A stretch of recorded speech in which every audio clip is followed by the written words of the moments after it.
Have you ever gone off like a frog in a sock? Like a what in a what? A frog in a sock. Why would you put a frog in a sock? Who would do that? No one, dopey. It's just an expression. Well, it's confusing as Alright, I'll make a video explaining it. G'day guys, I am Pete, and if it's your first time here, I am the host of Aussie English, where I've been helping people level up their English for over half a decade. If your goal is to take your English to the next level, this is the channel and podcast for you. But before we start, guys, don't forget to grab today's worksheet if you want to follow along, learn all the expressions, take notes, and read the example sentences. You'll also get all of the future worksheets for other episodes and lessons sent to your email inbox. And a reminder, every single one of today's expression is covered in depth on the Aussie English podcast. The links will all be in the description. So are you ready to rock? Let's go. Expression number 1, to fall victim to something. To fall victim to something. Figuratively, this is to fail or suffer because of something. But literally, it would be to be attacked or injured or killed by someone. So for example, the man fell victim to an online scam. So he suffered from that scam. He fell victim to the online scam. Expression number 2, to egg someone on. To egg someone on. This is a great little expression and phrasal verb that you probably might find difficult to understand the meaning of from the literal words in it. You're not throwing eggs at anyone. You're not cooking them eggs. When you egg someone on, you're encouraging them to do something risky or foolish. So for example, the opponent egged on the MMA fighter.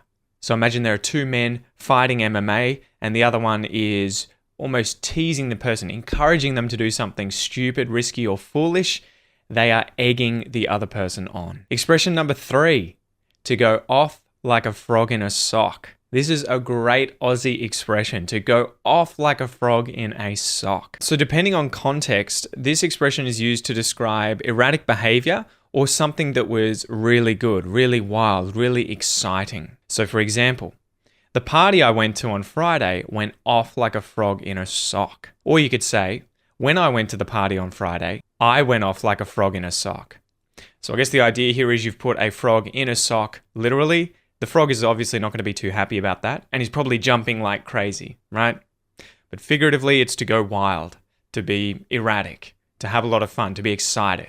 All right, guys, before we continue, can I ask you a teensy-wincy little favor? Could you give a little boop to the like button? It'll send those good vibes to the algorithm at YouTube and hopefully end up showing this video to other English learners just like you. Thanks. 4, sink or swim. Sink or swim. So this is used to refer to a situation where someone either must succeed by their own effort or fail, right? So if you were to think about it, you're swimming, you're either going to keep swimming, succeed, or you're going to sink and fail. So for example, in this job, it's sink or swim. So in this job, you really have to try hard to succeed or you're going to fail. It's sink or swim. The last expression, guys, number 5, well done making it all the way through. This one is any port in a storm. Any port in a storm. This is used to say that someone or something will use anything it can for help or comfort when in a difficult situation. So it's like being in a difficult situation, any solution will suffice. Anything that will help me overcome this situation is good enough. Any port in a storm. So for example, why would you go out with a guy like that? Well, you know what they say, any port in a storm. So the idea there being that you're dating someone, anyone, because you just don't want to be single. So anyone will do, any port in a storm. All right, so before we continue with the little exercise here at the end of the video, I've got a challenge for you. Pause the video, I'll show the expressions that I just taught you on screen, and I want you to create your own example sentence with one of these expressions. All right, are you ready? See you in a sec. All right, welcome back. So in the last episode, we focused heavily on stress and linking when we went through example sentences of each of these expressions. In today's exercise, I'm going to test your ability to turn statements into questions using inversion. Okay, so for example, saying, you are going home, we would turn that sentence into, are you going home? But we will use sentences that include the expressions from today's episode. 3 pro tips. Number 1, remember that the auxiliary verbs do and did need to be inserted when forming questions in the simple present and simple past tenses. Number 2, generally, statements are going to end with descending intonation. The intonation is going to go down. And number 3, yes/no questions, even with inversion, are going to have an intonation that goes up at the end of the sentence. Are you going home? As opposed to, you're going home. All right, so I'm going to say the statement, and then afterwards I'll say the inverted question, and I'm going to give you time to invert the statement and create a question, and then you'll see the answer, okay? Hopefully that makes sense. Let's go. They'll fall victim to the crime. And say these with me. Practice your pronunciation. They'll fall victim to the crime. All right, so how would you invert this? You ready?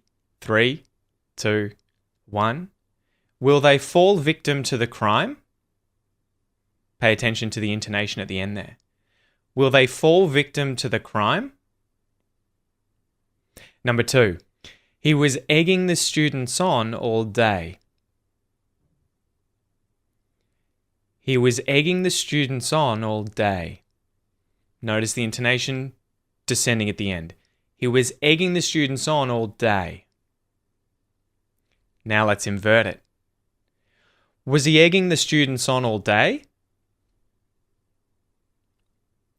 Was he egging the students on all day? Rising intonation at the end there. Was he egging the students on all day? Number 3. The party went off like a frog in a sock. The party went off like a frog in a sock. Descending intonation. This statement's in the simple past. Went off like a frog in a sock. So what do?